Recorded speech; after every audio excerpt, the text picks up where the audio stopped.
Hey, what's up? It's another episode of Watch You Strappin. These aren't watch reviews necessarily, more of a wristwatch check with a strap pairing, but I would also consider these an ongoing, supplemental like video for an existing review that I might happen to watch. And I'm pretty sure I have one on this because I did buy one a while ago, and this is actually kind of it was a rebuy, and I'm glad to have rebought it and kept it on the wrist. So basically the review is essentially still ongoing, even though this is not exactly the very one that I first bought, but basically the same watch.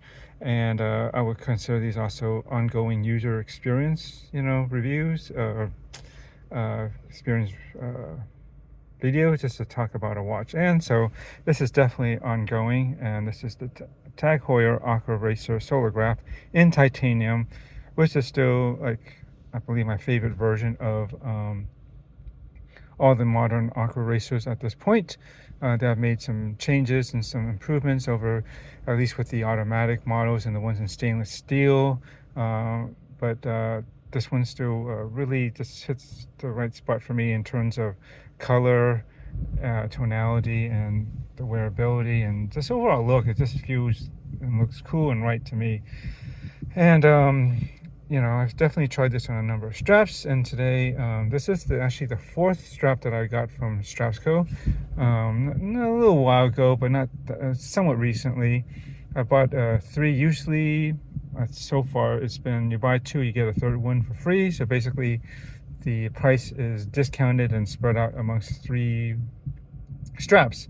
But I did end up buying a fourth strap, so that kind of went outside of that discount a bit.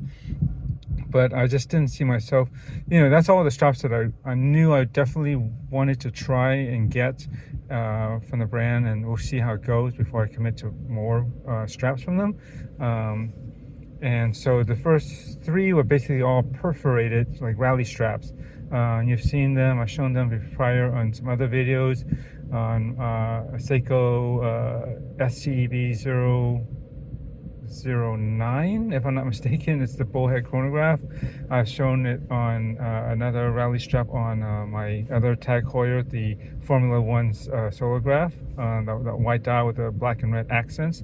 It had a black rally strap with red contrast stitching. Looked pretty cool on that. And the other one was, I guess the last one was somewhat more recently, was on my Citizen Suno Chrono. It's a bullhead chronograph again. But that one was black with blue stitching, and this time this is on a silicone rubber strap. I think they specifically marketed the wording as saying it's a TAG Heuer strap. I'm almost certain of that, but I'll go check the site and my invoice, the order that I put in, and see what they actually call this. But it's definitely not FKM, and that's what I usually try to go with. It's just because I like the the properties of FKM in terms of keeping, it's usually pretty pliable, pretty durable, and most importantly, it doesn't seem to attract or keep dust on it, unlike silicone rubber straps usually do. And that was sort of my reluctance in this strap at first. I when I saw it, it's like TAG Heuer, let's see, and it fit the size. This is 20 millimeters, and the only influence I can see with that is this end piece here. It has kind of that TAG Heuer, shield logo kind of look with the angled pointed tip here. If you can imagine, like where's the logo, right there, right, and you can sort of see it right there on the crown. So that's the most TAG Heuer part about it. I suppose other than that, I don't know. I think maybe TAG Heuer does have something similar on their site. Not exact, but perhaps. But I don't think I found it. I've looked in TAG Heuer site for certain straps options from them. Namely, there was like a new limited edition that's it's not limited edition as much as an online website exclusive, which they have this new version that has of this, where they comes with a black NATO style strap. It looks like it's black, and that's just very dark gray with a similar, like, bright blue, or what they call polar blue stitching on it. That looks really pretty sharp, but I think it only comes with a watch. I don't see that they sell it separately as one of their accessory watch bands on their site, unfortunately, at least not at this time of this recording. Who knows, maybe later on. If not, maybe I'll have one custom made to match something that looks sort of like that. But anyways, going back to the strap, reluctant on the sticking properties of dust on silicone straps. That's why I don't usually go for them, even though, you know, it's not so much the cost. They are usually more affordable, but it's just I don't like having to like clean off you know, the dust and lint or whatever that can get stuck on silicone straps. And usually just wiping them by hand doesn't quite do the job. You usually have to have like a moist towel, hopefully something that doesn't leave debris, you know, like a cheap paper towel, like, or something that, or tissue that could still leave like even more stuff. But I would say at least something that's relatively lint free and kind of damp would be the most efficient way to wipe a silicone strap clean, or like the spitting on or licking your fingers and then wiping it like that actually will do a pretty decent job. Although I don't want to always do that because, you know, touching things all day, your hands may not be clean. The best thing you can do is probably spit on them, and I don't know, spitting and wiping it across my watch band isn't a very elegant solution. So anyways, I decided I would say, well, if I get one, I did have in mind to go with something gray just to see if I can match the gray tones of this watch. And even though, so one gamble was, you know, risk was seeing whether this particular gray, because you never know exactly if the color that you see on screen and on their catalog, whatever, will be exactly the gray that you think it is. You know, there could be color balance issues, which it may look different in actuality, right? So I was hoping that first test to see if this gray will work. Is it too cool or too, you know, some grays can have a more bluish or purplish tint, some even be warmer, like almost like a brownish tint to them. I would say, you know, grays aren't just one kind of gray, that's for sure. And on top of that, I also wanted to see how lint sticky this is. And I figured gray, if it does become a bit of a lint magnet, a dust magnet, that at least a gray would probably be the least offensive because of the tone. It just will hide it probably one of the best, instead of getting a black one, which I think this will look pretty good in a black version, but I'm still not sure because I do see a little bit here and there stuck to this. I have to think about it if I really want to invest in a black one. They're not very expensive. I think these were around $20-ish, definitely under 30, but I can't imagine it'd be much more, maybe even under 20, I forget. But just check out the StrapsCo website. Ask me for a link if you're really interested. I can probably find something to link that to you. I'm not being paid at all for this. This is all out of my own pocket and all my own interest. But what influenced me to get this, besides the color, was also I always was thinking of trying to get some strap that might match the horizontal banding of the dial, you know, detail here. And I was thinking of something dark gray, maybe like a somewhat classic NATO. I wanted the banding to go across this way horizontally versus, like, say, a ribbed NATO where NATO style strap where the banding and the texture would go along the length of it down this way, or I guess vertically. It would still work, and that's actually the texture that comes on that online exclusive version of this watch that has the NATO style strap. It looks like a ribbed NATO style.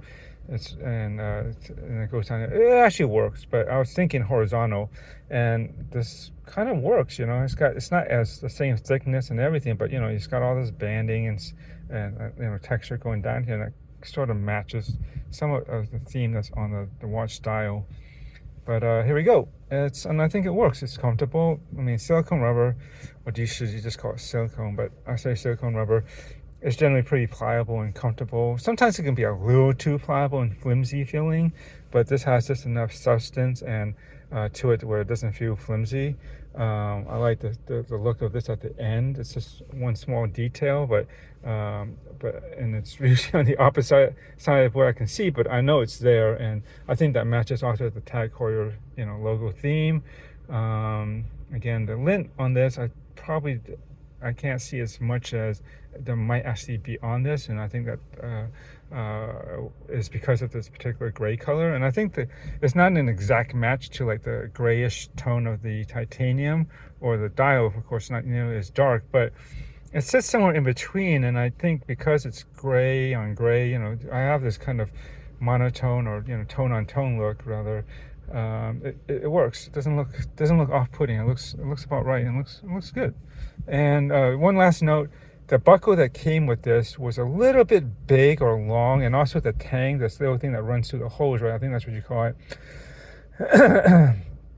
Wasn't curved or undulating enough. So what happened is that, and then the buckle was kind of long, but didn't curve enough. What happened is like this end piece of the, I'm trying to focus, I can't point with my other finger, that's part of this buckle, would kind of pop off or hang outward a little bit, kind of hang off of the strap, and cause, like, you can just see this kind of metal flappy thing sticking out. I find that to be an issue with at least the panorized style of straps that have that. Their class is kind of like this large, somewhat large, angular, like pentagonal angled, like buckle. If you know the panorized style of buckles, you know what I'm talking about. And a lot of times those can really hang out really wide and off of the thing, and it just, it looks like it would catch on something, and it just doesn't flow. And that original buckle, and especially the tang, if it's too straight, running through like a strap like this, will tend to make it kind of I don't know, fold or angle out more. So I swapped it out. I took it off, and I usually keep, and this is a little side note, usually any straps, I go to a lot, and some of them that are not that good, I'll usually just, it's not worth holding in my strap collection, and I'll just trash it. But before I do, if it has, like, say, hardware I can reuse, I'll pull it off of it and put it in storage somewhere for all my strap accessories, just in case I need it. For example, if it has quick release spring bars, I can definitely reuse those. So I'll pop those out of the strap, and I'll put them accordingly in a storage somewhere, as well as the clasp or buckle system that it comes with, because you never know. Again, you might get a strap that doesn't have a good buckle that comes with it for some reason, and so it might be worth having that extra hardware around just to swap out. And luckily I did, and this one actually works pretty well. It's the right size, the width of it to fit. I think this is probably 18 millimeters. It looks like it does taper a bit down from 20 to 18, so it's probably 18. That's a very common size, and it has similar brush finishing that originally came with the original hardware, and I think overall it looks good. And the most important thing is the buckle is just angled just enough, or curved, but more importantly, the tang in here has enough of a, all I can say is like a kind of curvature, or like a S or W kind of like undulation, where it allows it to kind of feed through the holes, because they have a certain depth to them, right, and thickness, or against the walls on the inside, and then it kind of curves back out and around to the buckle, so that allows it not to get kind of, if it was straighter, not undulating enough, it would tend to push that strap out more, if you can know what I'm meaning, and thus it'll actually make either that tang and or the clasp kind of sit and kind of pop out more. So that's something that I changed on this. So something to know. Unless maybe you got a big enough wrist and where it'll stretch out wider, then that may not be an issue with you with the original hardware, but it was for me. And this is a lot better. It's not perfect, but trust me, it's a lot better than what it originally came on. So that's about it. I need to get my day going, but yeah, I think this is a cool watch.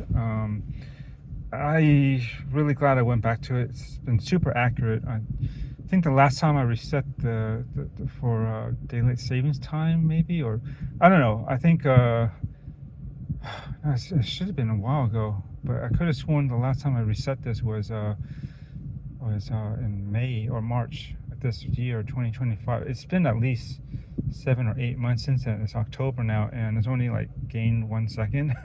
So great watch, very accurate. self-reliant, you know, basically just wear it out in the sun, which I'm always working outdoors, so it's easy to keep this thing pretty much fairly topped off on power for the most part. And it's accurate, and it's robust, it's light, it's comfortable, and especially on the bracelet also, it fits very perfectly for my 7-inch wrist. All right, that's it. Thanks. Gotta go. Enjoy your watches. That's all I can say now. Bye.